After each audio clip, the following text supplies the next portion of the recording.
नमस्कार दोस्तों, मैं अतुल तिवारी आप सबका एक बार फिर से स्वागत करता हूं प्रीमियर आधार आईएएस के ऑनलाइन प्लेटफॉर्म, जहां हम बात करने वाले हैं आज 1 जुलाई की समसामयिक की घटनाओं की।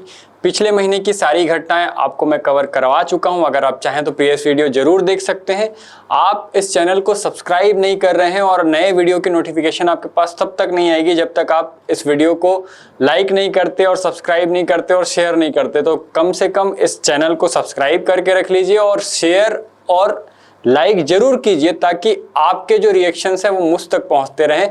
चलिए शुरू करते हैं आज 1 जुलाई 2026 की घटनाओं के साथ। छत्तीसगढ़ की घटनाओं से समसामयिकी की शुरुआत करते हैं। ये 6 महीने की जो करंट अफेयर्स है आपके मार्केट में आ चुकी है, तो आप इसको जरूर परचेस कर लें और अपने तैयारी को और बेहतर बनाइए।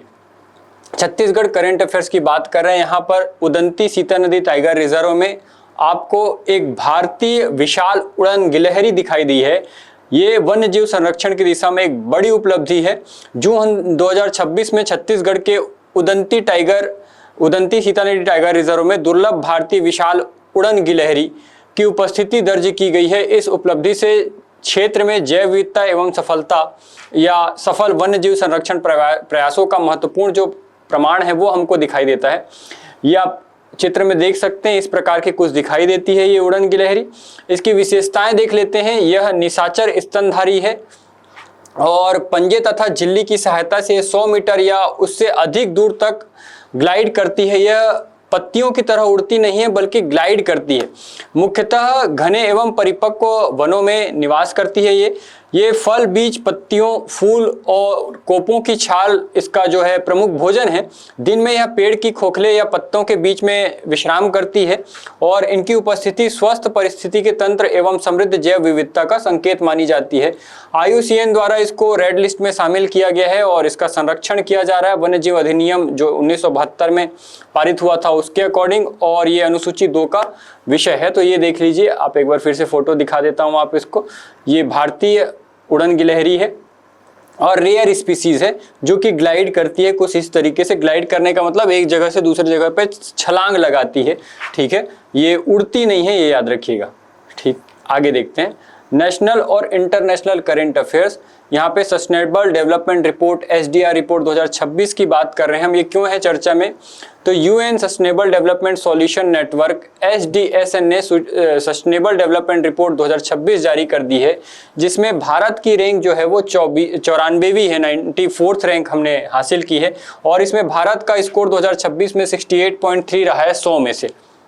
अगर 2025 रैंक के स्कोर की बात करें तो ये 99वीं थी, 99 थी, और 2015 में हमारी रैंक 112वीं थी।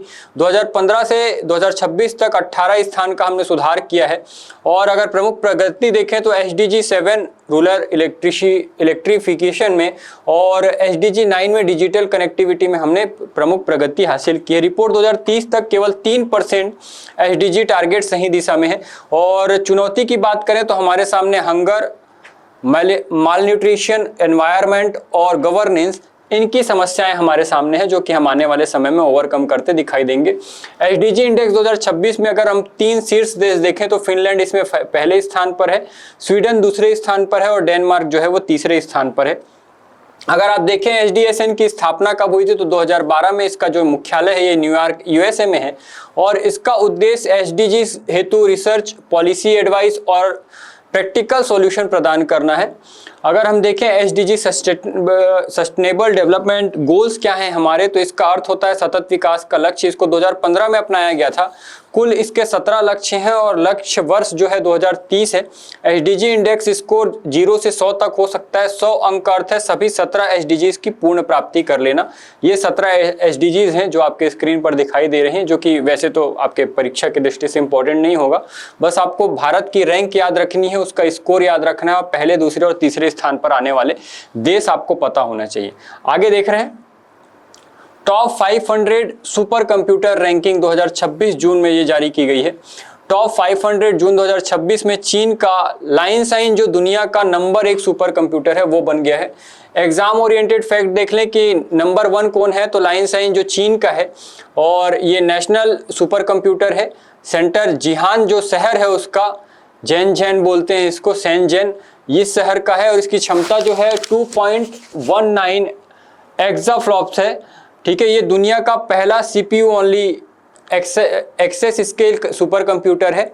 और ये 5 रैंकिंग है जो अलग अलग सुपर कंप्यूटर और अलग अलग देशों की है, जिसमें 3 जो है वो यूनाइटेड स्टेट के हैं।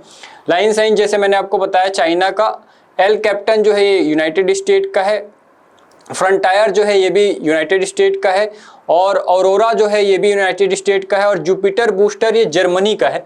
अगर हम देखें कि इंडिया इन टॉप 500 लिस्ट में कहां पर है, तो भारत के प्रमुख सुपर कंप्यूटर्स कौन कौन से हैं, तो ऐरावत PSAI, परम रुद्र, अरुणिका, प्रत्युष और आर्का AIML। भारत का वर्तमान सबसे फास्टेस्ट सुपर जो कंप्यूटर है वो ऐरावत PSAI है। यह भारत का सबसे तेज AI सुपर कंप्यूटर भी है। ऐरावत PSAI जो आपको दिखाई दे रहा है भारत का सबसे तेज सुपर कंप्यूटर है। ये CDEX center for development of advanced computing Pune Maharashtra में है। इसका development MeitY ministry of electronics and information technology के सहयोग से CDEC द्वारा किया गया था।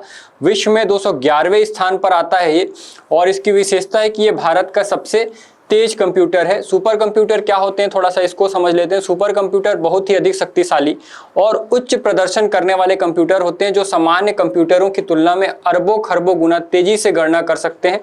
इनका उपयोग मुख्य रूप से विज्ञान, अंतरिक्ष, मौसम और रक्षा जैसे जटिल क्षेत्रों में किया जाता है। आगे देखते हैं, भारत का पहला ऑफशोर एयरपोर्ट है, यहाँ पे क्यों चर्चा में है वो देख लेते हैं। महाराष्ट्र के पालघर में भारत के पहले ऑफशोर एयरपोर्ट की DPR को मंजूरी मिल गई है। इसकी जो विकास एजेंसी है वो Maharashtra airport development corporation MADC है, और ये MMR मतलब मुंबई मेट्रोपोलिटन रीजन का तीसरा इंटरनेशनल एयरपोर्ट होगा। समुद्र में कृत्रिम भूमि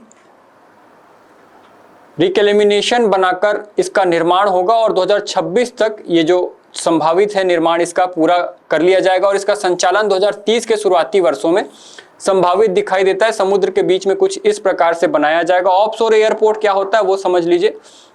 समुद्र में कृत्रिम भूमि या आर्टिफिशियल लैंड पर बनाया गया हवाई अड्डा क्या कहलाता है, तो ऑफशोर एयरपोर्ट कहलाता है। इसके लाभ क्या है, बढ़ते हवाई यातायात का दबाव कम होगा इससे, और वाधवन व अन्य परिवहन परियोजनाओं से बेहतर कनेक्टिविटी मिलेगी इसमें, परिवहन और पोर्ट में।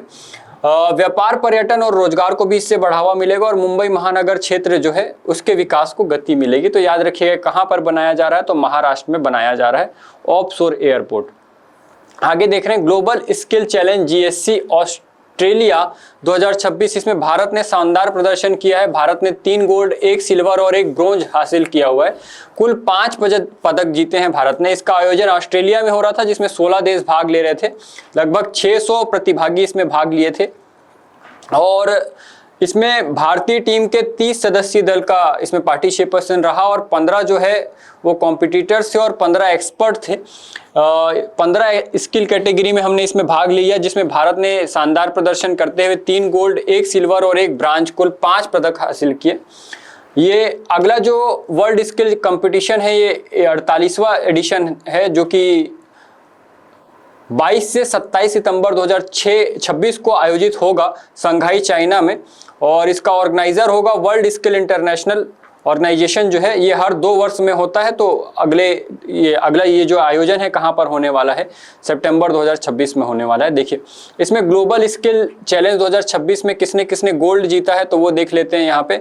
मौसम कुमार गिरी, पवन भद्रावती, सुरेशा, विष्णुप्रिया, सुनील और हर्ष रमेश पवार और मुस्कान, ये जो नीचे दिखाई दे रहे हैं ये तीनों तो गोल्ड वाले हैं, और नीचे सिल्वर और 1 ब्रॉन्ज वाला है। तो इस प्रकार से कुल 5 पदक भारत ने हासिल किए किसमें, ग्लोबल स्किल चैलेंज में, याद रखिएगा।